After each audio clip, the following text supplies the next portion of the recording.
2025년 마지막 주 말씀은 이제 일어나 빛을 비추는 삶으로 나아가라 우리 말씀입니다.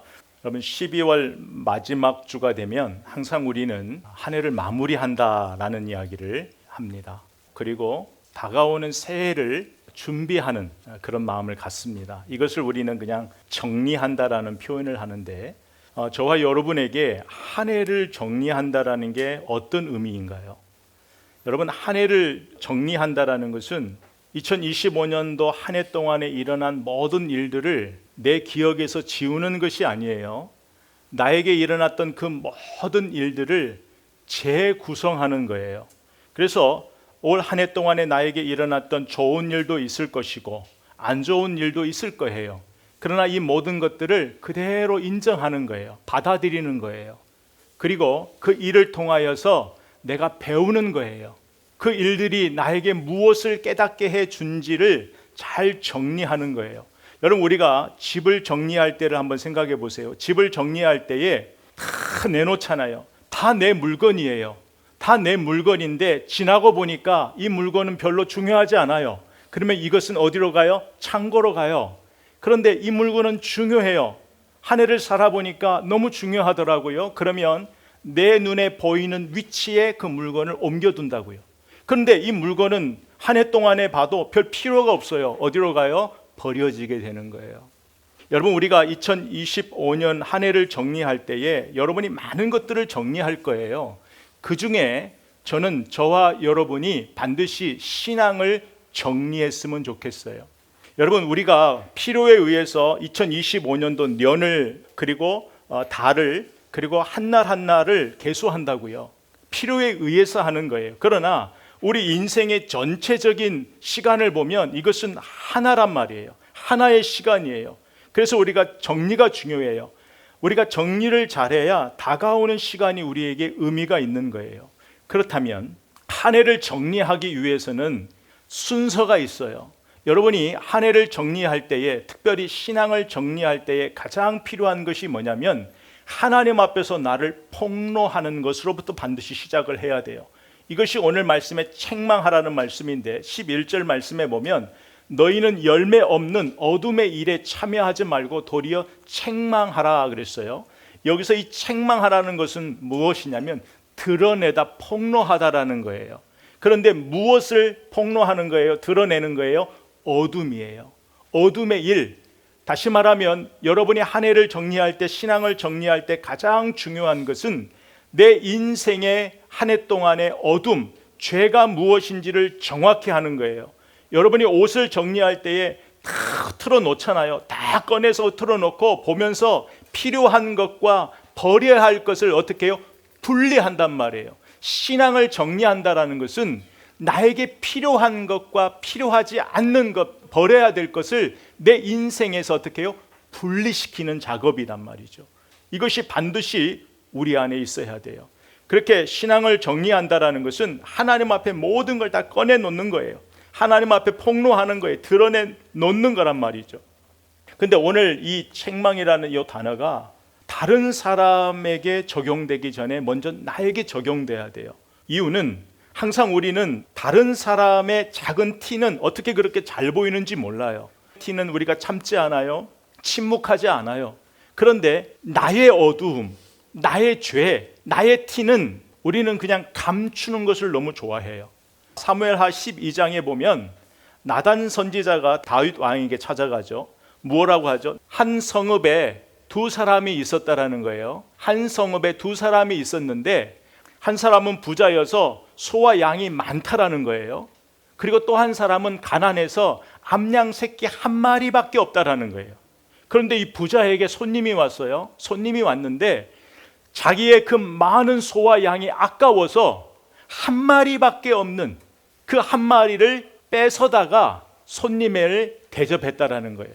이 이야기를 듣고 다윗이 분을 내는 거예요. 화를 내는 거예요. 살아계신 하나님 앞에 정녕 죽으리라. 그 사람은 죽게 될 것이라는 그 이야기를 하는 거예요. 그러자 나단 선지자가 바로 그 사람이 당신입니다. 그러죠. 다윗은 많은 아내도 있었어요. 많은 권력, 부족함이 없었어요. 부자처럼. 그런데 자기의 충성스러운 부하 그 우리아의 아내를 취하였잖아요. 그리고 그 우리아를 죽음으로 내몰아 버렸단 말이죠. 그런 상태에서 그 어두움을 1년 가까이 숨기고 있었던 거예요. 그 숨기고 살았던 다윗 왕에게 하나님이 나단 선지자를 보내셔서 깨닫게 하신 거예요. 다윗의 그 어두움이 죄가 폭로돼 버린 거예요. 그 폭로된 자기의 어둠과 죄가 너무 가슴이 아파서 하나님 앞에 울부짖은 것이 우리가 잘 아는 시편 51편이에요. 여러분, 내가 누구인지 정리한다라는 것은 단순히 이것은 내가 잘못했지, 이것은 내가 잘했지 지식적으로 정리하는 것이 아니라 어둠, 이 죄에 대하여 철저하게 회개하는 거예요. 그래서 하나님 앞에 내가 정리됐다, 이 어둠이 정리됐다라는 것은 회개를 통하여서 어둠에 있었던 내 인생이 빛으로 완전히 방향이 전환되는 거예요. 그리고 내 마음에 변화가 일어나는 사건이 회개해요.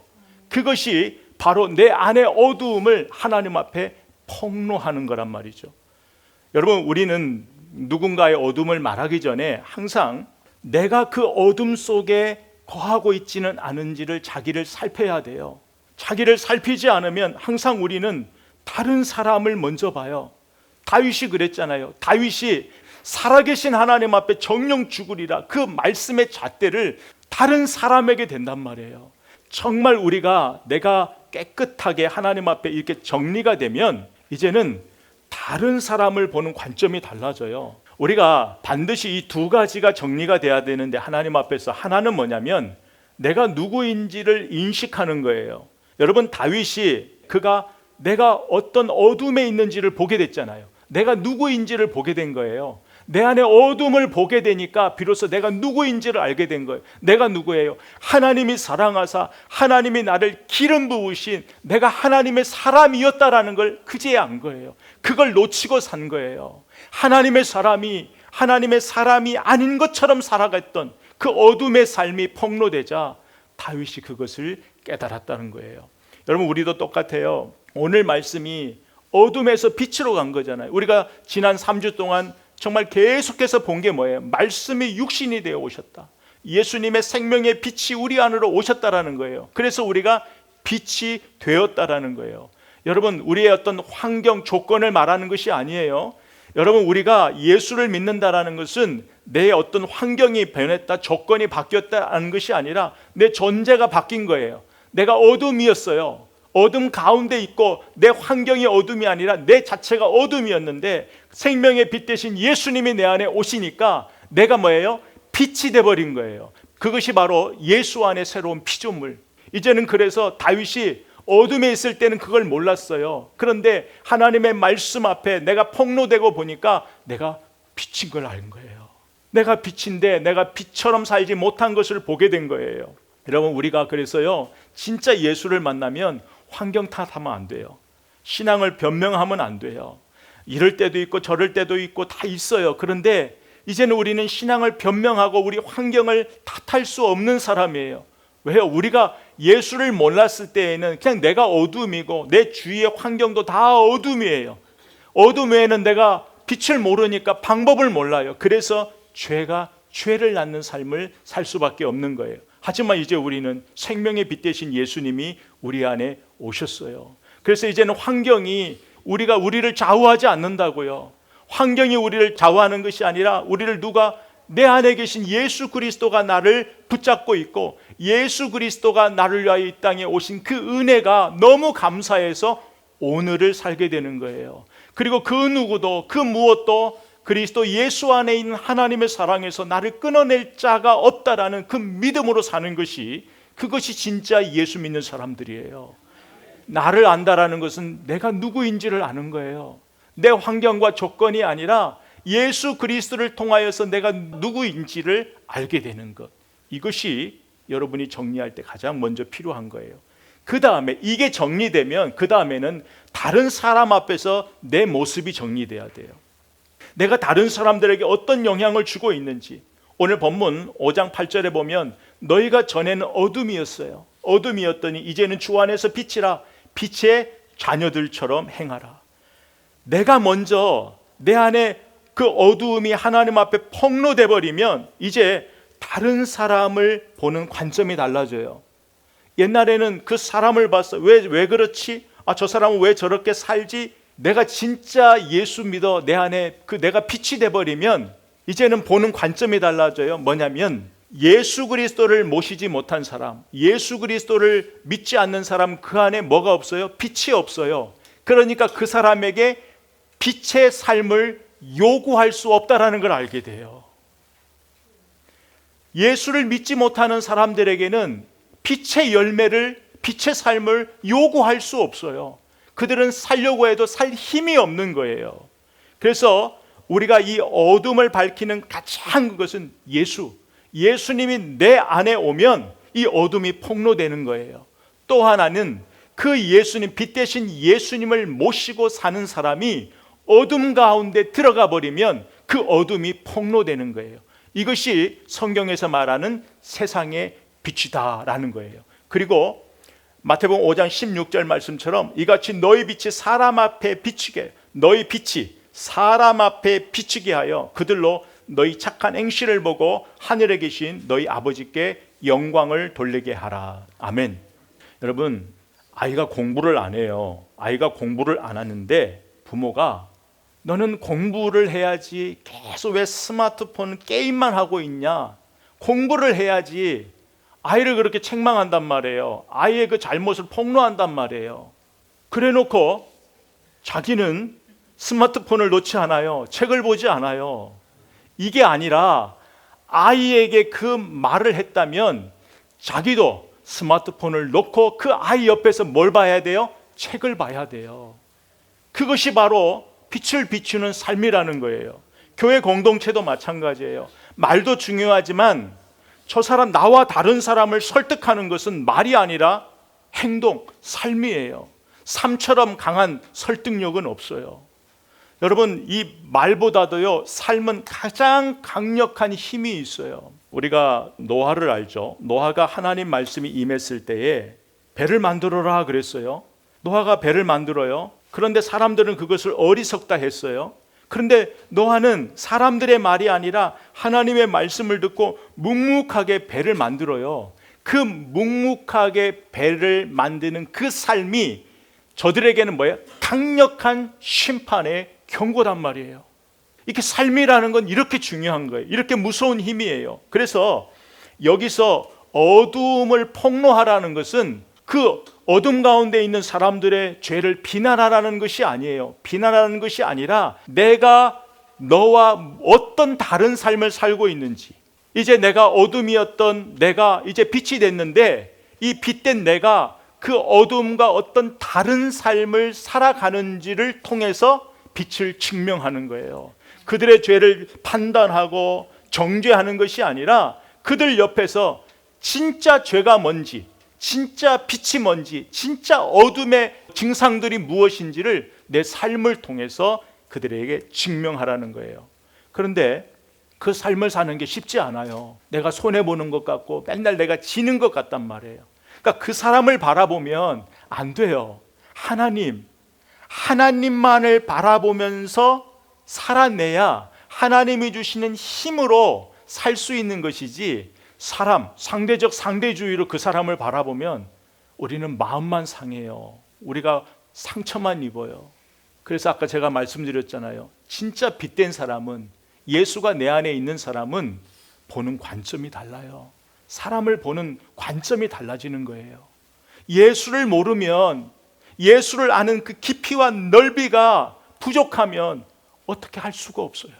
그것을 이해하게 되는 거예요. 그러면 이제 우리가 그 빛의 열매를 맺는 삶이라는 게 뭐냐, 이 빛의 자녀처럼 살아가는 게 뭐냐는 것을 이제 한번 봐야 되겠죠.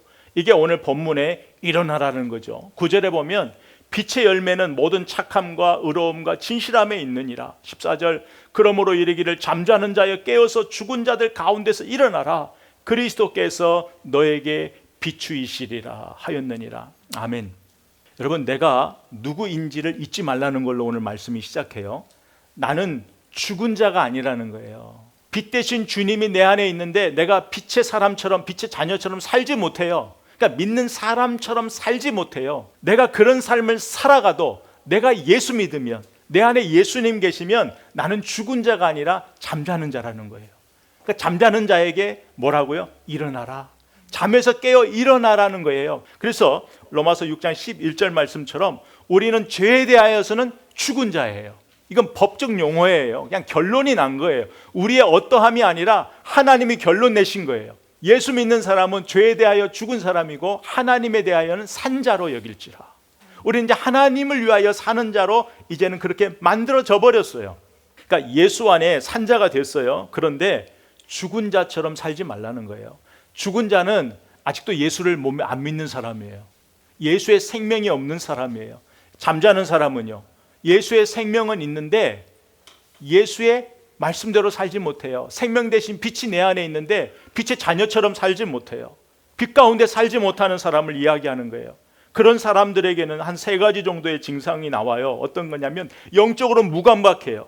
영적으로 무감각할 뿐만이 아니라 영적인 유익보다도 세상의 유익을 아직도 따라 살아요. 그게 좋은 거예요. 거기에 마음을 빼앗겨서 알아요. 알지만 결국 내 최종의 판결은 어디로 간다고요? 세상으로 가게 되는 거예요. 그리고 잠자는 사람에게는요, 하나님 나라에 소망이 없어요. 소망을 바라보지 않아요. 여러분, 우리가 우리 인생을 계획하잖아요. 미래를 준비하잖아요. 그런 것처럼 진짜 우리가 예수를 믿으면 하나님 나라를 꿈꾸는 삶, 하나님 나라를 준비하는 사람이 반드시 우리 안에 있어야 돼요. 여러분, 하나님 나라를 꿈꾸는 사람은 삶이 달라져요. 내 일터가 달라져요. 그런데 예수를 믿지만 하나님 나라의 꿈이 없어요. 하나님 나라의 비전이 없어요. 하나님이 나에게 주신 목적을 모르고 살아가요. 그러면 예수 믿어도요, 똑같아요. 우리 일상의 삶이 무기력해요. 그냥 컨디션이에요. 하루는 좋다가 하루는 안 좋다가 내 감정에 끌려다니는 인생밖에 되지 않아요. 그러나 우리의 삶이 하나님 나라의 소망을 두면 우리의 어떠하면 그 소망이 우리를 이끌고 간다고요. 어떠한 환경 속에, 조건 속에서도 그 예수 그리스도가 보여준 그 영광, 그 소망이 우리의 삶을 이끌고 가는 거예요. 그래서 반드시 여러분에게 점검해야 돼요. 내가 살고 있지만 내가 영적으로 지금 자고 있냐, 깨어 있는지 어떻게 알 수 있어요? 말씀이에요. 말씀을 기준 삼아 내 삶을 돌아보는 거예요. 그게 정리하는 거예요. 내 삶에 빛의 열매가 있는지, 그 어둠의 모습들이 있는지를 보라는 거예요. 그것이 이제 이어지는 말씀이에요. 어둠 가운데 사는 사람은 3절과 4절에 보면 음행과 온갖 더러운 것과 탐욕은 너희 중에서 그 이름조차도 부르지 말라. 이는 성도에게 마땅한 바니라. 누추함과 어리석은 말이나 희롱의 말이 마땅치 아니하니 오히려 감사하는 말을 하라. 아멘. 제가 좀 정리했어요. 빛의 열매를 맺는 사람에게는 3가지가 있어요. 그게 뭐냐면 착함이에요. 근데 이 착함은 하나님의 선이에요. 하나님의 선하심. 우리를 어떠한 상황 속에서도 구원하시려는 하나님의 선한 의지, 하나님의 선한 마음을 이야기해요. 은은 관계예요. 관계를 말하는데 어떤 관계냐면 하나님과 나와의 관계, 그리고 사람과의 관계가 올바르게 맺어지고 있는지, 내가 하나님과 사람과 어떤 관계 속에 있는지를 보라는 거예요. 그리고 진실함은 아까 이야기했던 거짓이 없는 거예요. 하나님 앞에 정직한 거예요. 언제라도 우리가 잘못할 수 있죠. 우리가 빛의 자녀지만 어둠 가운데 살 수 있잖아요. 그럴 때마다 정직하게 하나님 앞에 가서 그 어둠을 폭로하는 거예요. 드러내는 거예요. 그리고 하나님의 도움을 구하는 거예요. 그런데 어둠은요, 음행이에요. 은밀한 거예요. 은밀한 거. 어둠은 항상 은밀해요. 그리고 탐욕이에요. 이 탐욕은 단순히 욕심을 말하는 게 아니에요. 하나님이 없는 거예요. 하나님과 단절된 거예요. 그래서 우상 숭배는 항상 어디서부터 나와요? 탐욕에서부터 나와요. 왜? 그 인생에 하나님이 없어요. 하나님이 없으니까 어떻게 해요? 세상을 내 마음대로 살고 싶고 하나님 도움 없이 살려고 하니까 무언가를 의지해야 되잖아요. 근데 나는 의지할 게 없어요. 그러니까 우상, 세상의 헛된 신을 의지하고 사는 거예요. 그런데 이 탐욕이요, 무엇을 만들어내냐면 또 언어를 만들어내요. 이 탐욕은 내 언어의 방향을 결정해요. 그래서 우리 언어가요, 내 안에, 내 언어의 방향은 내 안에 무엇이 있는지, 내 안에 내가 무엇을 품고 사는지가 내 언어의 방향을 결정해요. 그래서 어둠에 있는 사람의 언어는 살리는 말이 아니라 죽이는 말이에요. 사람을 죽이는 말, 우리가 아까 4절에서 통해서 봤잖아요. 그리고 감사가 없어요. 어둠 가운데 있는 언어는 감사가 없어요. 그런데 빛의 열매에서 맺어지는 착함과 의와 진실함의 열매는, 언어는 감사가 있어요. 어떤 상황에서도 감사가 있어요. 왜요? 이 모든 것이 하나님에게 달려있음을 알기 때문에 그래요. 그래서요, 여러분, 우리가 어둠에 있으면 어둠의 언어밖에 할 수 없어요. 내 언어의 방향을 잘 봐야 돼요. 언어의 방향은 내 마음, 내 마음이 결정해요. 그래서 결국 빛의 자녀는요, 하지 말 것과 해야 할 것을 분명하게 하는 거예요. 아까 4절, 3절, 4절은 하지 말 거예요. 하면 안 돼요. 왜? 어둠의 삶은 나만을 위한 삶이기 때문에 그래요.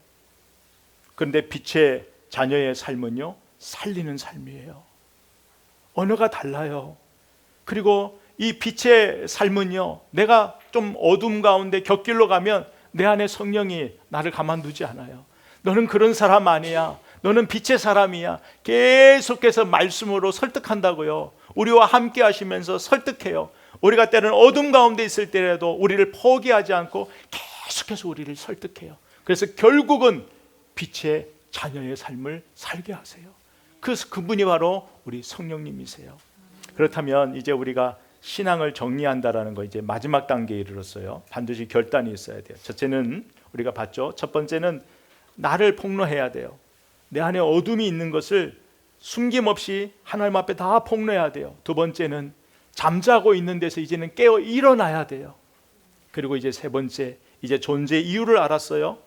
그럼 거기에 맞는 삶을 살아야 되죠. 이제부터는 나에게 주어진 삶을 어떻게 살아갈까? 그게 이제 우리가 마지막에 볼 거예요. 하나님의 뜻이 이루어지는 삶을 사는 거예요. 이것이 오늘 본문의 세월을 아끼라라는 거예요. 16절 말씀, 세월을 아끼라, 때가 악하니라. 여러분, 우리가 여기서 보면 이 세월이라는 것, 우리가 시간을 이야기할 때에 크로노스와 카이로스라는 것을 여러분 너무 잘 알아요. 배워서도 알고 또 많이 들어서도 잘 알고 있어요. 여러분, 세월을 아끼라라는 이 말씀은 시간에 대한 나의 삶의 태도를 분명히 하라는 말씀이에요. 크로노스는 우리가 잘 알다시피 물리적인 시간이에요. 모든 사람에게 공통적으로 흘러가는 시간이에요. 근데 이 카이로스는 하나님과 관련된 시간이에요. 하나님과 연결된 시간이에요. 그래서 여기에서 이 세월이라는 것은 바로 이 카이로스예요. 하나님의 시간을 말하는 거, 하나님의 때를 말하는 거예요. 그리고 아끼라 그랬어요. 아끼라라는 것은 보통 한 세 가지 정도로 해석이 돼요. 사다라는 거거든요. 예를 들어서 이 값 있는 것을 우리가 뭔가를 사야 돼요. 그러면 여기에 뭘 지불해야 되죠. 여기에 맞는 것을 지불하고 사야 돼요. 그게 바로 아끼다라는 표현이에요. 또 하나, 이 말은 그 시대에 노예를 살 때에 그 노예에 대한 값을 지불해야 돼요. 값을 지불해야 그 노예를 살 수 있어요. 노예의 값을 지불하다라는 의미도 있어요. 그리고 또 하나는 뭐냐면 세상에 그냥 흘러가는 시간이에요. 그냥 크로노스의 시간이 흘러가는데 거기에서 카이로스, 거기에서 하나님의 시간을 가지고 그 시간을 그냥 무의미하게 흘러가는 시간이 아니라 사버리는 거예요. 그러니까 이것은 기회로 삼는 거예요. 그 시간을 하나님을 위한 기회로 삼아버리는 것, 그것이 바로 세월을 아끼는 삶이에요. 그렇다면 이제 조금 더 보죠. 우리가 동일하게 다 시간이 흘러가요. 근데 어떤 이는 그냥 흘러가요. 하루하루를 그냥 보내요. 그런데 어떤 이는 흘러가는 시간을 뭐예요? 하나님의 시간으로 기회를 사버리는 거예요. 이것이 바로 세월을 아끼는 거예요. 그래서 우리가 몇십 년 살아가는 거 그렇게 중요하지 않아요. 예수를 언제 믿었는가? 그거 중요하죠. 그러나 그렇게 중요한 것 아니에요. 중요한 것은 내가 하나님의 시간을 지금 살아가고 있느냐. 물리적인 시간은 다 흘러가요. 그냥 흘러가는 시간이에요. 그러나 크로노스, 하나님의 시간을 살아가는 사람은 이것은 하나님이 기억하시는 시간이에요. 왜? 하나님과 연결이 되어 있기 때문에 그래요. 그래서 아브라함이요, 그렇게 나이가 많았지만 아브라함이 카이로스의 시간을 살게 된 것은 하나님의 부르심을 받은 75세, 하나님이 부르심을 받을 때 갈대의 우르에서 그 우상을 섬기고 있는 시간은 그냥 크로스, 그냥 지나가는 시간이란 말이에요. 근데 하나님이 그를 찾아가 불러줬어요. 하나님의 부르심에 응답한 그때부터 그는 카이로스, 하나님의 시간을 살아가는 거예요. 바울도 마찬가지예요. 다메섹에서 예수 그리스도를 만났을 때 그가 비로소 하나님을 위한 시간을 살아가는 거예요. 베드로도 업으로 살았지만 예수님을 만나고 비로소 그는 하나님의 시간을 살아간 거예요. 저와 여러분은 예수를 언제 믿었는가? 그것도 중요해요. 하지만 저와 여러분은 언제부터 하나님의 시간을 살아가고 있는지, 하나님이 나를 부르신 목적이 무엇인지를 알고 살아가고 있는지, 이 시간이 우리에게 중요한 거예요. 그래서 3절과 4절은 하지 말라, 단순히 하지 말라는 것이 아니라 그 시간을, 너에게 주어진 시간, 하나님이 너에게 주신 그 시간을 낭비하지 말라는 거예요. 그래서 예수를 믿는 사람이 죄를 짓는 것은 그냥 단순한 죄가 아니라 세월을 낭비하는 거예요. 허비하는 거예요. 하나님이 주신 시간을 낭비해버리고 사는 거예요. 그 삶을 살지 말라는 거예요. 카이로스의 시간을 살라라는 거예요. 책임을 묻는 거예요. 빛의 열매를 맺고 살고 있는지. 여러분, 우리는 시간의 주인이 누구예요? 하나님이에요. 그래서 이제는 어둠 가운데 있는 것은 세월을 낭비하는 거예요. 시간을 허송세월하는 거예요. 여러분이 한 해를 정리하면서 이번 주 반드시 이 세 가지를 정리했으면 좋겠어요. 내가 예수를 믿지만 내가 어둠 가운데 있는 나의 삶의 모습들이 없는지, 그리고 나는 영적으로 지금 잠자고 있는 것은 아닌지, 아니면 하나님을 위하여 깨어 일어나 정말 독수리 날개쳐 올라감 같은 그 신앙생활을 하고 있는지를 보라는 거예요. 그리고 올 한 해를 돌아보면서 카이로스, 하나님의 시간, 그 하나님의 시간을 내가 살아내고 있었는지를 돌아보는 거예요. 그것이 정리하는 거예요.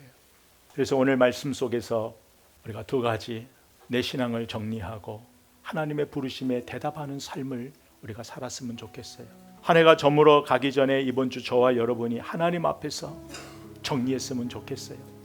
2025년 12달이에요. 365일이에요. 시간으로 따지면 8760시간이에요. 8760시간 동안에 나는 이 카이로스, 세월을 아끼는 그 하나님의 시간을 내가 살아냈는지, 이것을 정리해 보라는 거예요. 카이로스의 시간을 사는 사람은 세월을 아끼는 사람이에요. 이 세월을 아끼는 사람은 오늘 본문 10절에 하나님을 기쁘시게 하는 삶을 살아가는 거예요. 하나님을 어떤 행위적으로 기쁘시게 하는 것보다도 하나님 자체를 기뻐하는 사람으로 살아가는 거예요. 15절, 정말 지혜 있는 삶을 살아가는 사람이에요. 그래서 오늘 우리가 이 시간에 이제부터는 세상이 부르는 소리에 응답하지 않고 하나님의 부르심에 응답하는 사람이 세월을 아끼며 살아가는 사람이에요.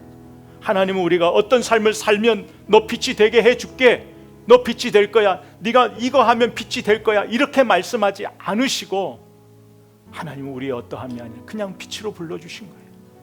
예수 믿는 사람은 그냥 예수 안에 우리는 빛인 거예요. 그래서 이제부터는 우리의 기준을 어디다 놓고 살아야 돼요? 사람이 아니에요. 내가 아니라 빛의 열매에 내 기준을 놓고 살아야 돼요. 여러분, 빛의 열매에 내가 기준을 놓고 살면 여러분 삶이 때로는 넘어지고 쓰러지고 연약하잖아요. 때로는 아직도 어둠의 모습이 있어도 그걸로 자책하지 않아요. 그런데 여러분의 삶의 기준을 나에게 놓고 사람에게 놓으면 무너진다고요. 그러나 나는 내 삶의 기준이, 나는 빛의 열매를 맺는 사람으로 하나님이 불러주셨어. 그러면 내가 넘어져도 어디를 바라본다고요? 여기를 바라봐요. 하나님이 부르신 내 자리를 바라본다고요. 그래서 자책하는 것이 아니라 거기서 일어나 어디로 가요? 하나님이 부르신 곳, 하나님이 나를 부르셔 빛의 열매를 맺게 하시기 위하여 예수님이 오셨잖아요. 그 삶을 알아 거기서 일어나 거기로 가는 거예요. 그게 성도의 삶이에요. 그게 빛의 자녀의 삶이에요.